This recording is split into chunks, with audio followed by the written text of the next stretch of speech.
Okay, Simon. Kaya mo yan, mahal, para makalakad ka na ng diretso ulit. Yung sa kanya yung nangyari, yung sa muscle spasm, yung sa likod niya, kasi nagbuhat siya nung medyo mabigat na gamit.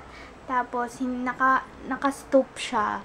Hindi siya basta, nagkamali siya ng buhat, yung positioning niya, kaya nag-stretch yung muscle sa likod, tapos,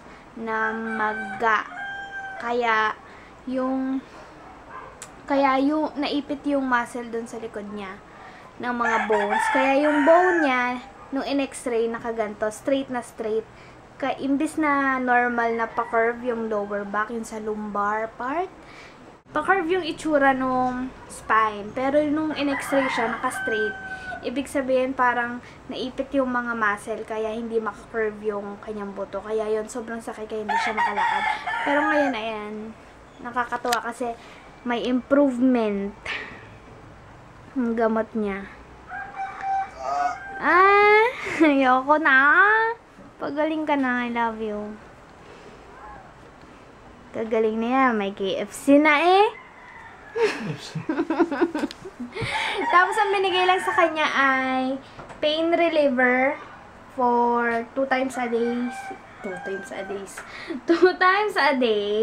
Yung pain reliever, tapos, ay tama ba? Pain reliever ba yung 2 times a day? Tapos yung isa, muscle relaxant. Para mag-relax yung muscle niya. Tapos, hina-hot compress namin yung likod niya. As in. So, yun. May ano pa rin ako, yung sa ulo ko, parang nahihilo. Tapos, sometimes, nagdodoble yung paningin ko sa computer. Kulang yata sa tulog. Kulang sa tulog. Hindi ako natulog. Nag-edit ako ng vlog po. So, yun. Nahanda ko na kasi i-upload ko na. By the way, baka merong may gustong bumili ng kanyang yung PS3 ni Mod, kasi binibenta niya, baka may kakilala kayong gustong bumili ng PS3, as in, galing yung Oman, original yon. Tapos, hindi pa na-jailbreak. Tapos, yung lahat ng bala ni Mod na original, kasama na doon. So, ang price noon ay 10K po. Yun. Yun yung price ng PS3 niya. Morning! Tara, mamalengke. Mamalengke muna ako. Kasi naubusan kami ng oatmeal, banana, and kamatis. Bila ako kamatis kasi mamaya magluluto ako ng tuna pasta. You miss it, Mamoy? Na-miss mo na yun?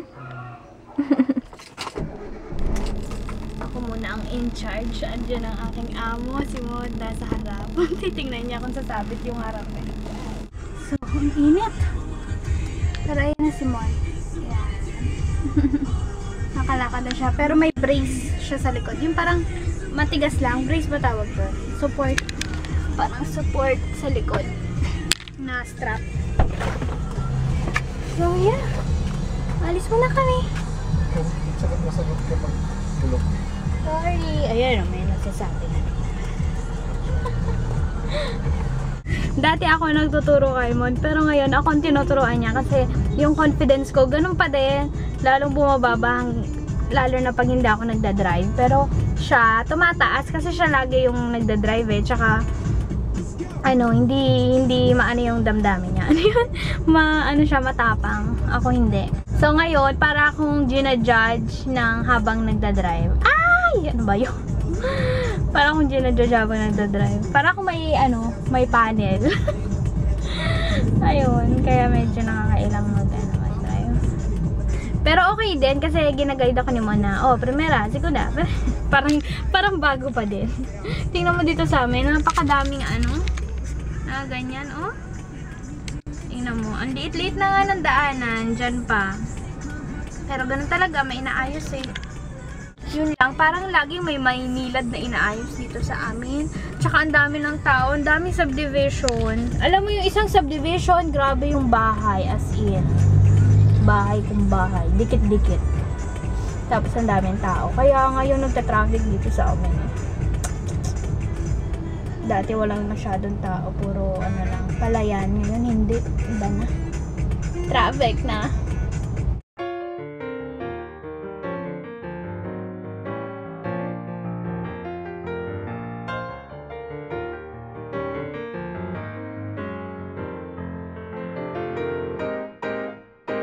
bumalik ako sa pagsusulat ko ng goals for today. Kasi masyado akong nakakalimot na, tapos naiisip ko, ay, nakalimutan kong gawin to, ng ganyan. Pag may ganito, mas madali kong natatapos sa isang bagay, tsaka hindi ko nalilimutan. At least may, note. Yun, ang dami ko na na-checkan, 6 na, na lang, 1, 2, 3 na lang, umaga pa lang.